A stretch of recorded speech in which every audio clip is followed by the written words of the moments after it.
Hello everyone, welcome back to the channel. Today we're going to be making Jeff from the video game Marvel Rivals. Also, down in the description is going to be all the links, per usual, to all the paint, the STL file, everything that you're going to need to make this and paint along with me. Without further ado, let's start painting. So the bottles that I'm showing you right now are going to be the colors that we're going to be using to paint the body. His stomach is what we're going to start painting first. Now the ivory was a perfect color for this. The white seemed a little bit too white, so I just went with ivory. You'll notice I'm kind of not doing what I normally do, which is dry brush. We'll do a little bit of dry brushing when it comes to the waves later in the video, but normally I do dry brushing, but on this one it's more of a cartoony type character, so we're going to be doing solid colors, starting with the ivory. Now just take your time with this. Get wherever you want, because you can go over the areas in which you don't stay within the lines with blue later, but just kind of cover his entire stomach in this ivory. Do keep in mind that this ivory may take more than one coat. I believe I did between 2 and 3 coats here. I don't prime my models, and that's because I don't really have an area to do that, but you can prime them. That which certainly will make it easier on you when you're painting. But like I said, I had to do about 2 to 3 coats without priming to get like a clean, solid color. Now, the color that I used for the top portion of his body is the faded ultramarine. I really like this color. It's kind of a baby blue purple mixture, and I really like it a lot. It did really well. And you have those spots on his back. I kind of just painted over those. We'll paint over those with a darker blue in a little bit, but just kind of go over his entire body. I think I had a little bit too much paint on my brush at the beginning here. I had to go back and kind of wipe some of the paint off of my brush and then keep going and spread that paint that kind of clumped up in certain areas on his body. Spread it out thin over his body. You don't want to see a ton of brush strokes. I try to eliminate those brush strokes as much as I can when I paint my models. I don't have an airbrush, so I do everything by hand brushing, but it looks a lot cleaner if you can get rid of those brush strokes in your model, and to do that is to have less paint on the actual brush itself. Now this color, same as the ivory, just do as many coats as it takes in order to appear as a solid color. You don't want it to be thinner in some spots where you can still kind of see the gray underneath, and then a nice clean bold color in other spots. So just do as many coats as you can to the point where it looks like a solid color.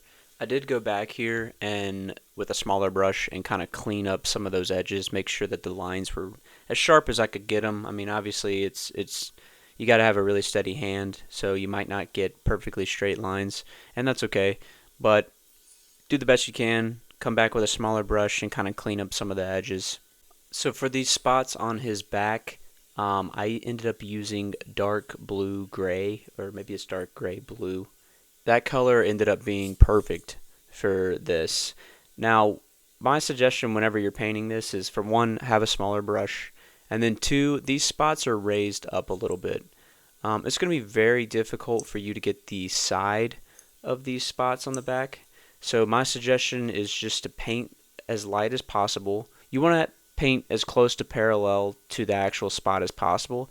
That way when you paint over the drop off where that spot goes down into the actual body, nothing gets painted onto the body, and you typically will have a cleaner line. Don't worry about painting the edges of these spots, because it's just going to be far too hard to actually get those painted, and in reality it's not really noticeable. So do the best you can here. We're going to be using 2 reds here on this model. The one that you see me mixing up right here is actually bold pyrite red, and I'm mixing that with titanium white, mainly to try to get a really light pink for his paws. So later in the model you'll see that we're going to use this same pyrite red for his tongue, and then for his gums we're going to use burnt red. Once you get the pink made up, go around and use the same technique that you used for the spots on his back on the raised portions of the paw. So that would be I think it's 4 circles per foot. Now, going and using that red that I was talking about earlier, the burnt red, this is probably the hardest part of painting the entire print are his gums, and it's mainly because of the location. It's hard to get a brush in those areas, especially when you've already painted the white. In hindsight, I'm thinking maybe I probably should have painted the gums as the first thing. But luckily, I actually was able to paint it without actually getting any red paint on any of the white. But just kind of stick your brush in there, move it around as best you can, get as much as you can. It is difficult though because of the tight area in which you have to be able to paint those gums. Now with that bold pyrite red, you're going to paint the entire tongue. This model, like I said, is more of a cartoony type model, so we're not really doing any type of shading. At some point, I think I would actually like to do another cell shading model. I tried my first one on the Goku video, and it wasn't terrible. It wasn't great, but it wasn't terrible. I kind of would like to try that again and see if I can get better at it. And that's kind of the goal, right? When you're painting these things, it doesn't have to be perfect. Just do your best, and if you like it at the end, then that's all that really matters. But anyway, getting back on track. Use the bold titanium white for his teeth. That's the color that I'm using here. It'll have some separation in white between the ivory of his stomach and then the white on his teeth. So the color that I'm painting on the collar, the name on the actual bottle is called magenta. I will leave a link in the description if you want to pick up that color. And then the gold that you see here, I actually picked up at Hobby Lobby. That is not actually paint, it's actually pen ink. And I use it for every gold that I have on every model because it is a fantastic color. I love this ink. The key to it though is to make sure that you paint black underneath the gold. That helps the metallic part kind of pop a little more. Especially if you have like a bright color under it, it's not really going to work. And for these S-shaped, I don't even know what you would call that, the little design on his collar. So there's kind of one in the foreground and then one in the background right behind it. I leave the one in the background pink. I think if you actually wanted to put in the time and effort, you could maybe mix that magenta with some white and make a little bit lighter of a magenta and paint the back one and then paint the white on the one that is kind of closest to the camera. I didn't want to go to that effort, but you certainly can if you would like. But titanium white is actually what I'm using for the top S. Now we're going to do the black line work. This is really going to make it look like that cartoony type model that we're looking for. On this model, the scar marks are actually already modeled in. You could add more if you wanted to by just painting black lines in other areas, but they're there if you need them.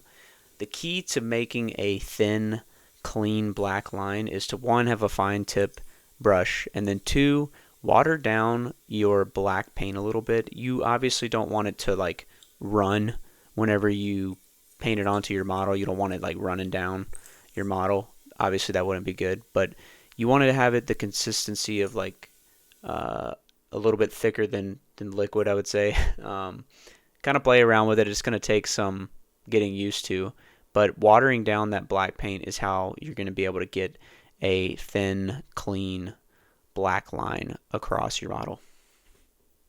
So this stuff that I'm putting on the tongue and the eyes is actually a varnish. This is a high gloss varnish as well. This is going to give the appearance of saliva on his tongue, and then on his eyes they're going to kind of look more glazed over as well. It kind of adds a lot of detail to the model and kind of gives a different look between the skin on Jeff and some of the areas that may have body fluid on them. So this wave, we're actually going to be dry brushing it here. This was the portion of the print that which we are going to be dry brushing. We used this sky blue. In order to save some time, I kind of went ahead and painted it and not recorded it. And then we're going to use the faded ultramarine that we had earlier. that's the color that we're going to be dry brushing. Now, we're going to be using the ivory and bold titanium as well for kind of the white caps on this wave. The faded ultramarine, as mentioned earlier, I really like this color, and it worked amazing when it came to dry brushing on this sky blue. Same as always, whenever you're dry brushing, you don't use a lot of paint on the actual brush. So if you dab your brush into the paint and you end up seeing that you have too much, use a paper towel to kind of scrape off some of the excess and before you actually start putting it on your model. Also, for all of my dry brushing, I use makeup brushes. I find that they kind of do dry brushing a lot better than some of the other brushes that I'm more attuned to using. But you're going to take that ivory, and then every area that's kind of not, it almost kind of has the appearance of like a bubbly texture, you're going to want to use that ivory and just kind of dry brush on there. This, you don't really have to be exact with this. This is kind of more of a, do what feels good type of thing. And then once you get the ivory down, you're going to then want to go back with the bold titanium white and then do it even lighter than you did the ivory. This is more so just kind of hitting those really high points of the model so that you have some shading between the portion of the wave that's going to catch some light and then some of the portion that's not. Once you finish the wave, take it outside and spray it with a high gloss clear coat. That way it kind of looks like water. And then make sure that you put Jeff on there. This is our finished model, and I hope you guys enjoy it. If you'd like to buy this model, it will be in the Etsy shop. And be sure to check out the description if you want to make this for yourself. All that you're going to need is going to be down there. Anyways, see you guys next time. Bye.